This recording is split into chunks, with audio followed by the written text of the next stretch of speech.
This is DaVinci Resolve, the most high-end color grading software, and this is CapCut, a free mobile video editing app. And today we're going to find out how they compare by testing 3 different color grades, ranging from easy to hard. Will the professional tools still be better, or will this free app be able to take its place? Let's find out. To make it more interesting, all the color grades we'll do in this video will be inspired by movies. And we're going to start this off with the easiest level, the Spectre color grade, the good old Mexico look. DaVinci Resolve is the industry standard for color grading, but using it would make this challenge a bit too easy for the professional tool. Instead, we'll use a slightly weaker editing software when it comes to color grading, Adobe Premiere Pro, just to make this challenge a bit more interesting. We'll import the shot that we'll color grade and the reference clip from the movie which will serve as our reference. Premiere Pro works on layer-based color grading in comparison with DaVinci Resolve, which works on node-based grading. So our process will be to stack the Lumetri color effects on top of one another and build the look step by step. The good thing about the Pro editing softwares is that they have color scopes. These tools display the color values of the shot on mathematical graphs.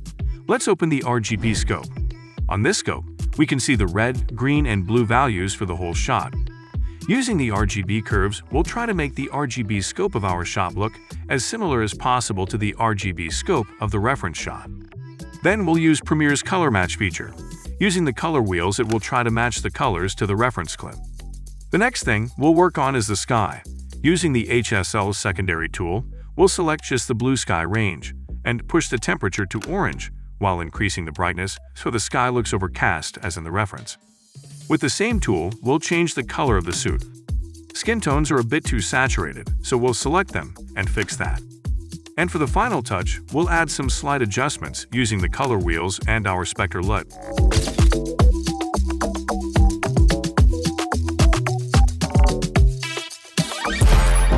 Color grading tools in CapCut are quite limited in comparison with Premiere Pro, so we'll have to work with what we have.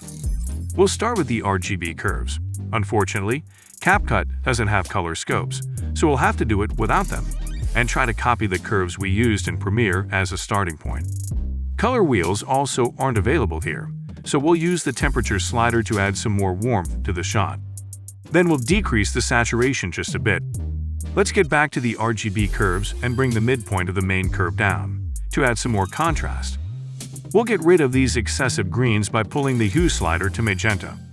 Decrease the shadows and highlights a bit to lower the exposure. And now it's time to take care of the selective color adjustments, the suit and the sky. The HSL tool here lets us choose just the 8 main colors and manipulate them selectively, unlike Premiere, where we're able to manually select the color range and smooth the selection.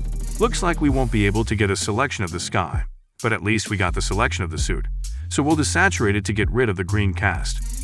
We'll play with the midpoint of the blue curve to try and make the shot more similar to the reference. Get back to the temperature slider and add even more warmth. There's too much magenta in the highlights, as we can see on this wall. Using the HSL tools, we'll try to isolate that range and decrease the saturation. Unfortunately, we can't get a selection of that range, so there goes that. We'll add a bit more contrast and again pull the temperature slider just a bit more to the orange side. When we take a look at the color-graded video next to the reference, it's clear that our shot has too much magenta, which we were unable to fix using the HSL tool. So let's go back to CapCut and try to fix it using the RGB curves instead. And since we're already here, we'll try to manipulate the blue colors of the sky again, using the HSL tool. This time, we're able to get a decent selection of it, so we'll play with the luminance and saturation to try and make it look overcast.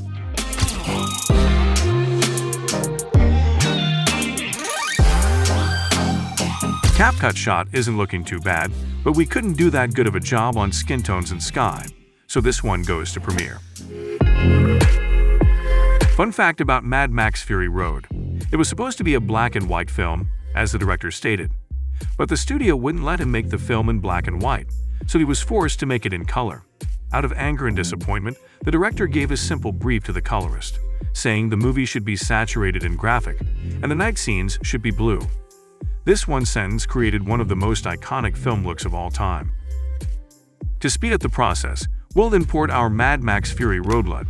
For those of you unfamiliar with LUTs, think of them as Instagram filters on steroids. Then we'll select the sand and make it similar in tone and brightness as in the reference shot. Add more separation to the dark elements of the desert. And remove the excessive reds from the shadows in the sand. We'll select the sky and match it to the reference. As a bonus, we'll add some solids and mask them to create fog as in the movie shot.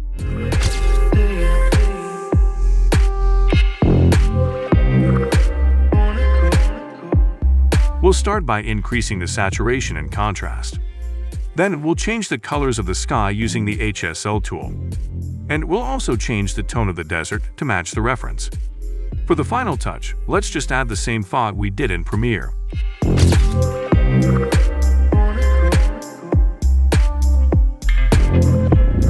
CapCut shot has a bit too much reds in the black parts of the desert, which we could have fixed by playing with the red curve a bit more. But because of the speed and simplicity of the grade, this one goes to CapCut.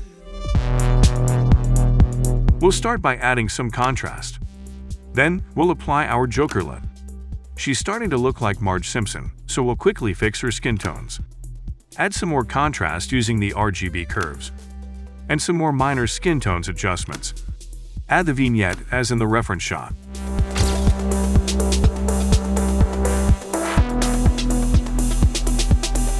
Let's start by increasing the contrast.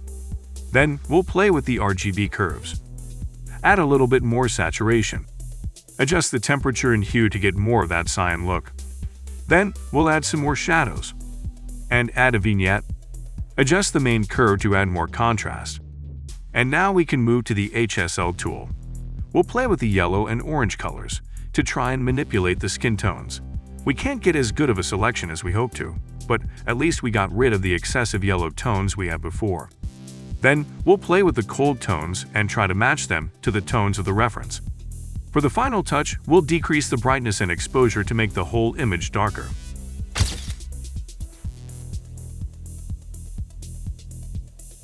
Overall, CapCut shot is looking okay, but the skin tones just couldn't be altered enough with the tools available. Because of that, the winner of this challenge is Premiere Pro. If you want to make your videos and photos look like Hollywood movies, check out our movie LUTs and Lightroom profiles. Every LUT used in this video will be linked in the description, as well as our full collection of hundreds of movie-inspired LUTs and Lightroom profiles.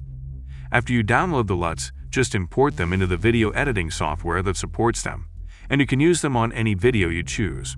If you want to use them on photos instead, you can get the Lightroom profile version and use them inside of Photoshop or Lightroom.